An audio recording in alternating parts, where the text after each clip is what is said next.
Olá, pessoal, como vocês estão? Espero que esteja tudo bem. Este é o primeiro vídeo de uma série de vídeos que eu vou fazer sobre contradições de Ellen White. Será que Ellen White contradiz a Bíblia? E é isso que nós vamos entender e aprender nesses vídeos. E o primeiro de hoje eu vou compartilhar com vocês aqui de onde eu tirei, e a gente vai estudar o que ela disse com o texto bíblico, e nós vamos fazer essa comparação, porque se ela é uma profetisa com revelações vinda de Deus, precisa estar de acordo com a Bíblia. Você não concorda com isso?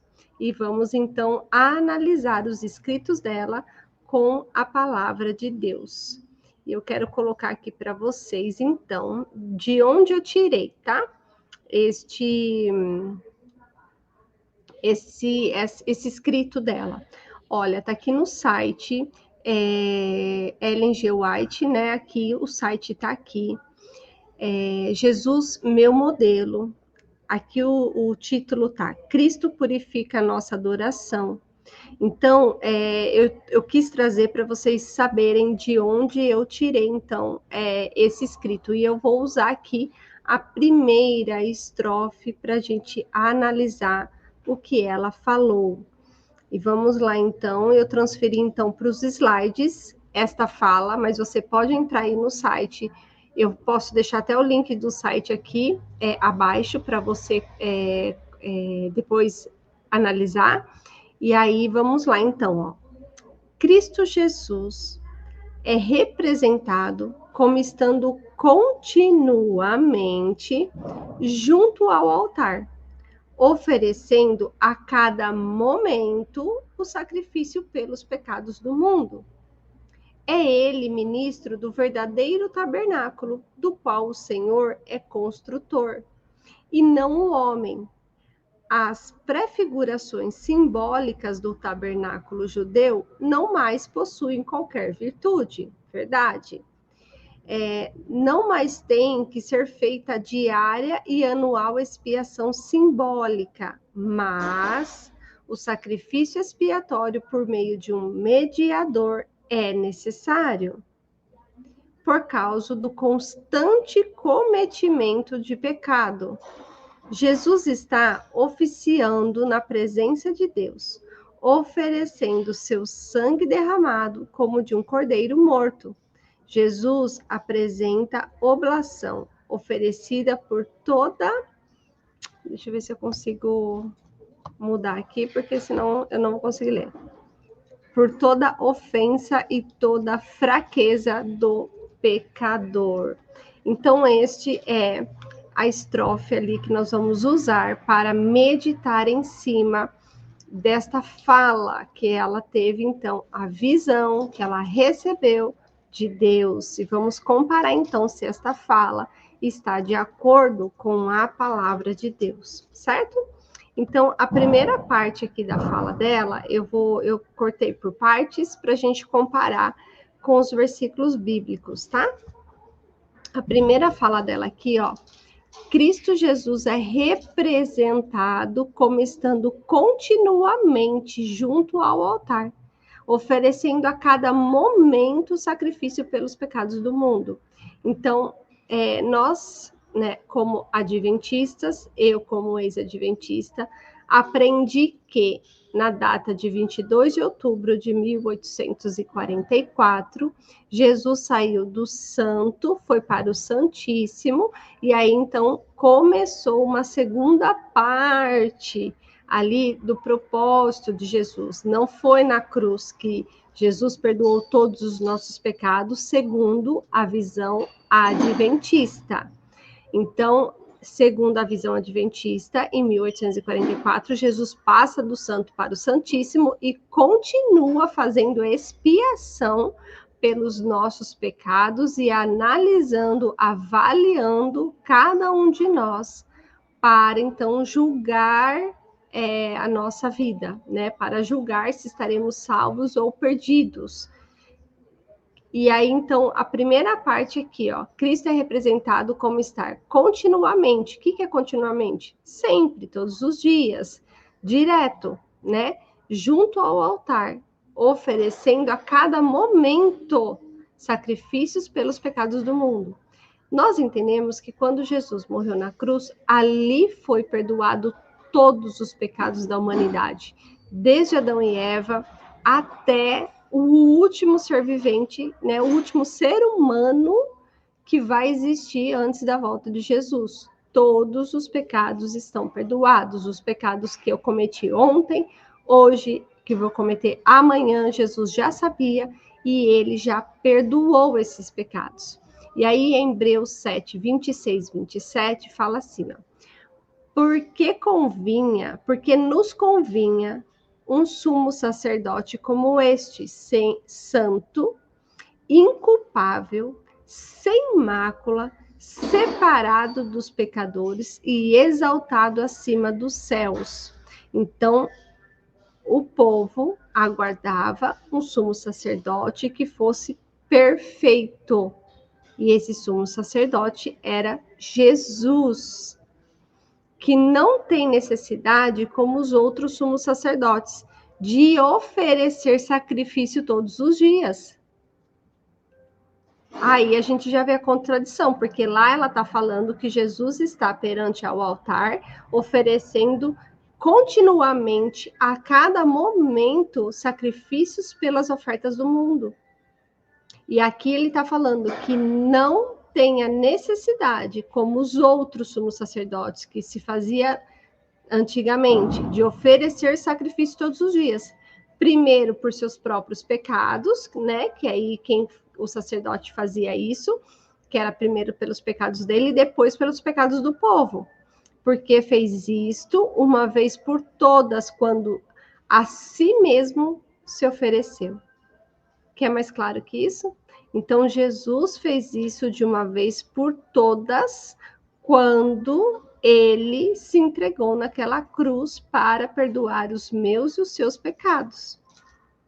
Agora, se Jesus está continuamente fazendo sacrifícios no altar, vamos pensar sobre isso. O que era o sacrifício que o sacerdote fazia? Ele ia lá e matava um cordeiro para aquele sangue ser derramado. Então, será que Jesus, lá no céu, junto ao altar, ele está todos os dias sendo morto e ressuscitado? Todos os dias ali derramando o seu sangue por cada um de nós? Porque esse que é o sacrifício pelos pecados, é a morte de Jesus, que foi o que aconteceu.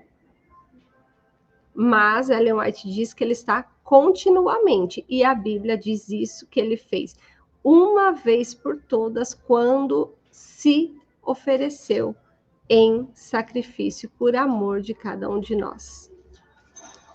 Próximo. Cristo Jesus é representado como estando. Aqui é a mesma frase, continuamente junto ao altar, oferecendo a cada momento sacrifício. Mas aí eu usei outro versículo para a gente continuar reafirmando isso. Hebreus 9, 11, 12.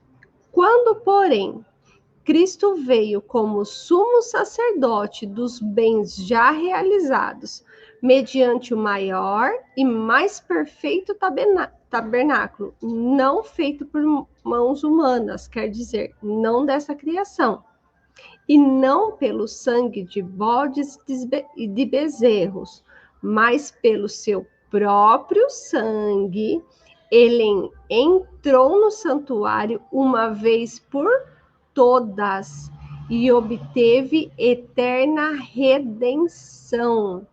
Ele entrou quantas vezes no santuário? Uma vez por todas.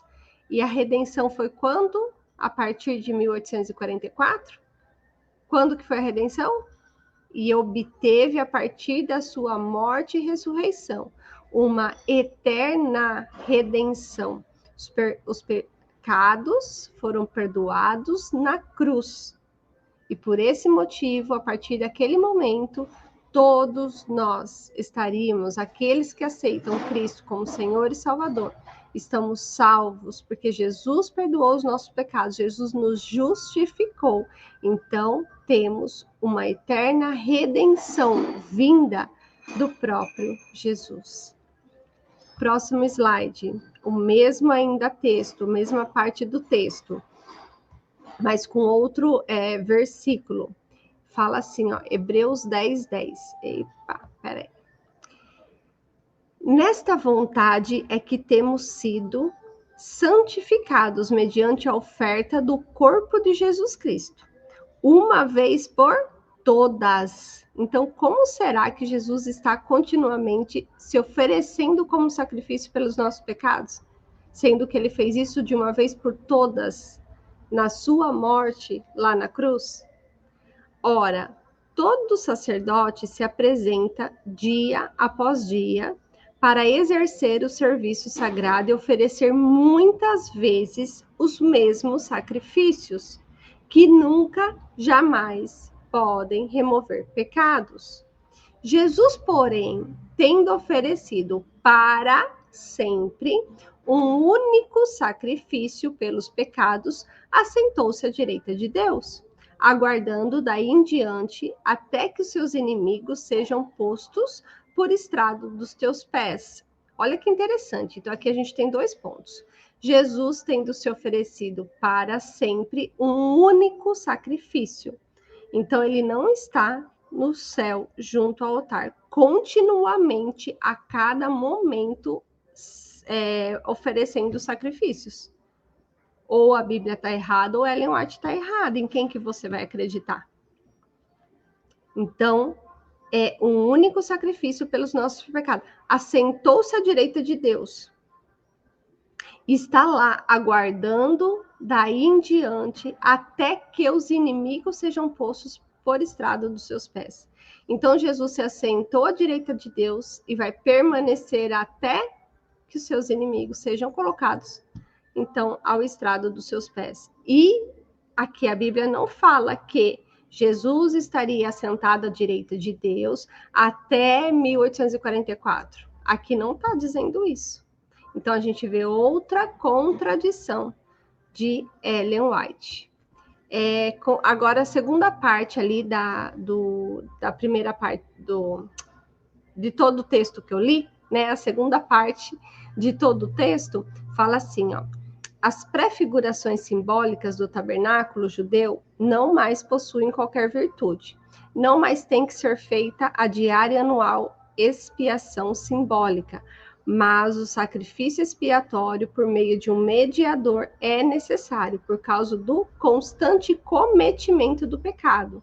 Presta atenção, constante cometimento do pecado. Nós vamos continuar pecando até a nossa morte, e as pessoas que virão depois continuarão pecando.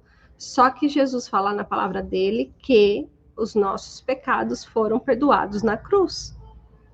Não, isso não me dá o direito de querer sair pecando por aí, querendo fazer o que eu quiser da minha vida, porque meus pecados estão perdoados. Não, não tem nada a ver com isso. Porém, eu já estou justificada, minha salvação está garantida pelo sangue de Jesus. E a partir desse momento de reconhecer isso, eu vou querer sim ser obediente ao meu Salvador, amando o meu próximo, amando a Ele de todo o meu coração. Jesus está oficiando na presença de Deus, oferecendo o seu sangue derramado. Como um cordeiro morto, Jesus apresenta a oblação oferecida por toda ofensa e toda fraqueza do pecador. Jesus apresenta a oblação, é uma palavra diferente, né? Mas é a oferta, tá? Jesus apresenta a oferta oferecida por toda ofensa e toda fraqueza do pecador. Se os nossos pecados foram perdoados lá na cruz, por qual necessidade Jesus teria de todos os dias ter que se apresentar a Deus com o seu sangue derramado? O que será? Será que Jesus colocou o sangue dele em algum compartimento, em algum lugar assim, e todos os dias ele vai lá e dá um pouquinho do sangue dele? Porque é o que o texto dá a entender. Jesus está oficialmente na presença de Deus, oferecendo o seu sangue derramado Não sei, alguém me explica, por favor, o que significa isso? Porque na minha mente é como se Jesus, ou todos os dias ele tivesse que fazer algum corte para o sangue dele ser derramado, ou ele guardou o sangue da cruz e agora está todo dia apresentando sangue, ou todos os dias ele está sendo sacrificado e morto lá no céu por conta dos meus pecados, é o que dá a entender esse texto. Como de um cordeiro morto, Jesus apresenta a oferta oferecida por toda ofensa e fraqueza. E aqui eu trouxe Hebreus 9, 25, 26, que fala assim, ó. Ele não entrou para oferecer a si mesmo muitas vezes. Olha lá, o texto é claro, o texto responde. Como se um sacerdote entra todos os anos no Santo dos Santos com seu sangue alheio, com o sangue alheio. Se fosse assim, ele, Jesus, precisaria ter sofrido muitas vezes, desde a fundação do mundo. Agora, porém, ao chegar o fim dos tempos, ele se manifestou, uma vez por todas, para aniquilar o pecado por meio do sacrifício de si mesmo. Gente, quer texto mais claro que esse? Para dizer que Jesus, ele morreu uma vez só, ele já perdoou todos os nossos pecados através do seu sacrifício. E agora ele não tem mais segunda fase. Não existe isso. Então, aquilo foi completo. Quando ele diz está consumado, quer dizer que está completo. Não tem mais nada além daquilo. Jesus está no céu agora intercedendo por cada um de nós, mas não oferecendo sacrifícios pelos nossos pecados, porque os pecados estão perdoados. Então, isso foi feito uma única vez, pelo sacrifício. Esse sacrifício foi feito uma única vez por todos os nossos pecados. Aí aqui, Hebreus 10, 16 e 18, o mesmo texto. Esta é a aliança que farei com eles depois daquele dia, diz o Senhor. Imprimirei as minhas leis no coração deles e a inscreverei sobre a sua mente. Sobre a sua mente. Acrescenta também dos seus pecados e das suas iniquidades jamais me lembrarei. Ora, onde há remissão de pecados, não existe mais necessidade de sacrifício pelo pecado. Onde há remissão de pecado, o que é? Onde o pecado foi perdoado, não há necessidade mais de sacrifício. Não há necessidade de Jesus estar lá fazendo sacrifício pelos meus pecados, porque meus pecados foram perdoados quando ele morreu naquela cruz. E quando Deus fala que os nossos pecados e nossas iniquidades, eles não lembram mais, é porque quando ele olha para mim, ele já não me vê mais como uma filha pecadora. Mas ele olha para mim e vê o sacrifício de Jesus pela minha vida, porque era para mim ter morrido naquela cruz. Mas por amor, Jesus morreu por mim, e hoje, justificada pelo sangue de Jesus, quando Deus olha para mim, ele não me vê mais como pecadora, ele vê o sangue de Cristo derramado por mim. Ele vê Jesus na minha vida, porque ele que é o meu Salvador. Então, por isso que ele não se lembra dos pecados, não é porque Deus teve uma amnésia, não. É porque os meus pecados foram perdoados pelo sangue de Jesus. Então, quando ele olha para mim, ele não vê uma pessoa pecadora, mas ele vê o sacrifício que foi feito em meu lugar. Bom, esse era o último slide sobre esse assunto.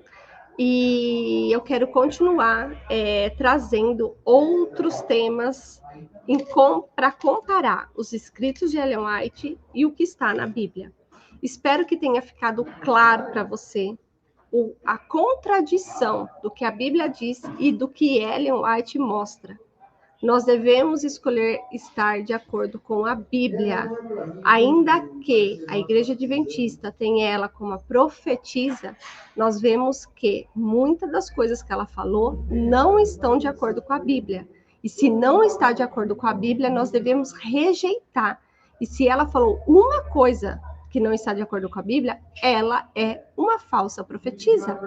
Então você prefere estar debaixo de doutrinas erradas, debaixo de revelações que não se cumpriram, debaixo de revelações que provavelmente não vieram de Deus, porque Deus não se contradiz, ou você prefere estar assegurado na palavra de Deus, em Jesus, porque Ele é o caminho, a verdade e a vida. Eu escolhi estar com a minha vida pautada no alicerce da palavra de Deus. E é o que eu desejo para você também. Fiquem com Deus e até o próximo vídeo.